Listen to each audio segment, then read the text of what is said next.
घड़ी डालिए एस्टरीफिकेशन, जल्दी से इसमें 2 लाइन लिख लीजिए। हाँ, the reaction of carboxylic acid, the reaction of carboxylic acid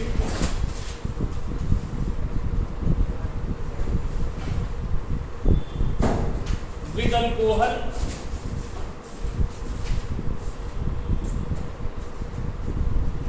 in the presence of mineral acids such as concentrated H2SO4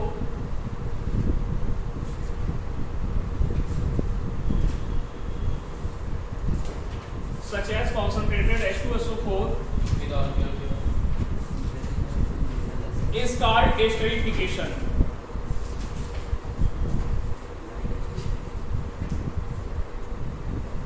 The alcohol used in the reaction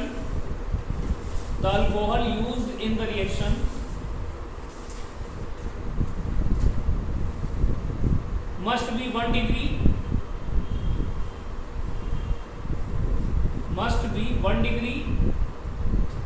otherwise dehydration of alcohol may take place. Now see the reaction.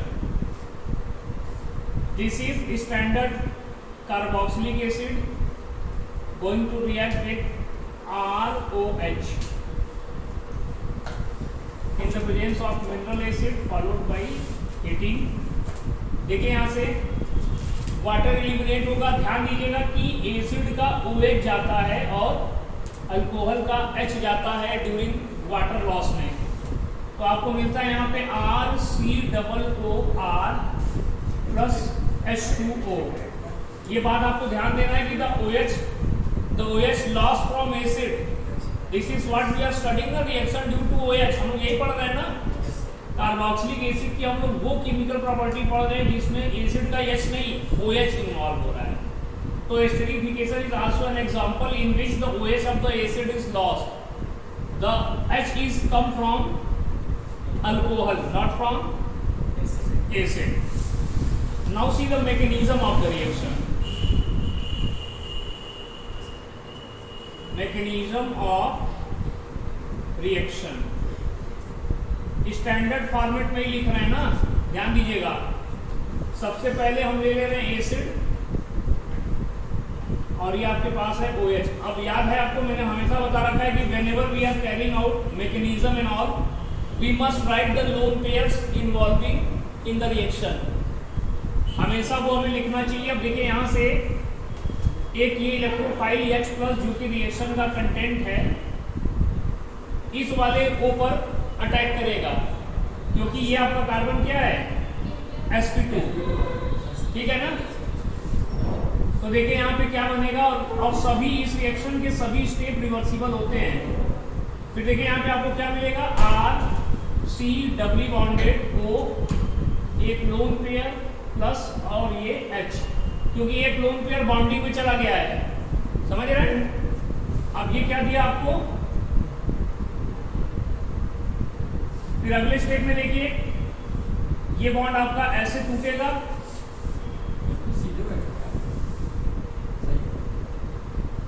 देखिए आपको मिलेगा RC, वापिस से आपको देखिए मिल गया OH with 2 lone pairs और ये वाला OH जो पहले से है, जो पहले से है वो वाला H, ठीक है ना। और यहाँ पे देखिए C प्लस बना, यानी कि ये स्पीशीज जो बना ये आपका इलेक्ट्रोफिलिक सेंटर जनरेट कर रहा है। अब देखिए यहाँ पे क्या होगा कि अल्कोहल, आप जानते हैं कि अल्कोहल के पास न्यूक्लियोफिलिक सेंटर है ये, और अल्कोहल को भी स्टैंडर्ड हम R से ही लिख रहे हैं। तो देखिए ये लोन पेयर यहाँ पर ये इसको दे देगा, तो हमारे पास देखिए क्या बनेगा, RCOH, ये OH और देखिए ये OR, और ये H को मैं नीचे खींच के लिख दे रहा हूँ। समझ में आ रहा है ये कैसे बना। देखिए इस वाले ऑक्सीजन का लोन पेयर इस वाले कार्बन पे अटैक कर दिया, क्लियर। इस वाले कार्बन पे अटैक करने के कारण इस ऑक्सीजन पे पॉजिटिव आएगा और H इसके साथ जुड़ा है वो मैंने नीचे कर दिया। अब in the next step we have proton transfer. ये वाला H+, क्योंकि ध्यान दीजिएगा मैंने आपको पहले भी बता रखा है कि दुनिया का कोई सा भी ऐसा रिएक्शन जिसमें इलेक्ट्रोनेगेटिव एलिमेंट को पॉजिटिव चार्ज मिल रहा हो, वो जल्दी से अपने पॉजिटिव चार्ज को डिस्चार्ज करना चाहेगा। क्यों? क्योंकि an electronegative element can not possess positive charge, तो ये जल्दी से यहाँ से पॉजिटिव चार्ज को हटाना चाहेगा अपने ऊपर से। फॉर दिस पर्पस ये बॉन्ड देखिए आपका ऐसे टूटेगा, ये बॉन्ड ऐसे टूटा, और फिर यहाँ से जो H+ रिलीज हुआ वो आइदर ऑफ दिस OH और दिस OH ले लेगा। लेने के बाद क्या करेगा ये, आप देखिए यहाँ पे RCOH, और ये क्या बना देगा OH2 प्लस, और ये O doubly bond singly bonded 2 lone pair, और ये R। इतनी बातें समझ में आ रही है सबको? बोलिए यस और नो। सबका देखिए लोन पेयर हमेशा आप मैकेनिज्म में दिखाएंगे। जब यूजुअली हम रिएक्शन लिखते हैं तो नहीं लिखते, लेकिन जब मैकेनिज्म लिखते हैं तो जरूर दिखाते हैं।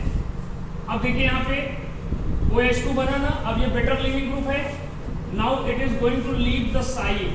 अब ये साइट को छोड़ेगा, तो साइड को छोड़ेगा तो देखिए आपको क्या मिलेगा यहाँ पे RC, दिस इज OH, और ये प्लस, फिर ये O लोन पेयर, और ये R। ठीक है ना? अब देखिए फाइनल स्टेप में हम लोग जो एसिड यूज करते हैं बेसिकली दैट इज H2SO4, और आयनाइजेशन के बाद जब ये पहले स्टेप में आपको H+ देता है ना, जैसे देखिए सपोज करिए आपका H2SO4 था, तो आयनाइजेशन के बाद this is gonna give you H+ and HSO4-, तो HSO4 अभी बचा हुआ है ना रिएक्शन कंटेंट में, तो ये HSO4 एक बहुत बेहतर प्रोटॉन एब्स्ट्रैक्टर है। आप जानते हैं कि कॉन्जुगेट बेस है ना, और बेस का काम क्या है, H+ को खा जाना। तो यहाँ से देखिए H+ को ऐसे खाएगा, यहाँ से H+ रिलीज हुआ, वो ये खींच लिया, खींच करके वापस से H2SO4 बना देगा, और इस तरह से टूटने पर देखिए इस वाले ऑक्सीजन पे निगेटिव चार्ज आया ना, तो ये निगेटिव और ये पॉजिटिव मिल करके क्या करेंगे, डबल बॉन्ड बना देंगे, और आपके पास पहले से यहाँ पे OR है ये वाला। देखिए ये एक एस्टर बन चुका, और ऐसे कैटेलिस्ट आपका H2SO4 वापस से रिलीज हो जाएगा। क्लियर है ना? लिख दीजिए जल्दी से, ये एस्टरिफिकेशन का मैकेनिज्म है और ये स्टैंडर्ड फॉर्म में है। अच्छा, इसके बाद का जो स्टेप है ना, हाँ यहाँ साइन ऑफ रिवर्सिबिलिटी लगा दीजिए। इसके बाद का ये स्टेप है ना, तो ये मिसिंग था, लगा दीजिए। ये एस्टर बन चुका है और ये आपका H2SO4 है। अब देखिए इससे कॉमन रिएक्शन आप लिख लीजिए। मान लीजिए आपके पास एसिटिक एसिड है और प्लस HOC2H5 इथेनॉल है in the presence of H+, इसका OH और इसका H निकाल दीजिए तो आपको मिलेगा CH3COO C2H5। इसका नाम क्या बनेगा? Ethyl ethanoate. Ethyl ethanoate. अब आप देख सकते हैं साफ साफ यहाँ पर, देखिए यहाँ पे रिएक्शन मैकेनिज्म से ये क्लियर है ना, रिएक्शन मैकेनिज्म से ये क्लियर है कि OH जो जा रहा है वो एसिड का जा रहा है, ना कि अल्कोहल का। देख सकते हैं आप, स्टेप देखिए कहां पर, ये भी OH, ये भी OH, दोनों एसिड का OH है ना। और देखिए फाइनली ये वाला OH देखिए आपका ये H2O में कन्वर्ट हुआ है, तो OH is lost from the acid. और देखिए H+ कहां से लॉस हो रहा है? अल्कोहल से।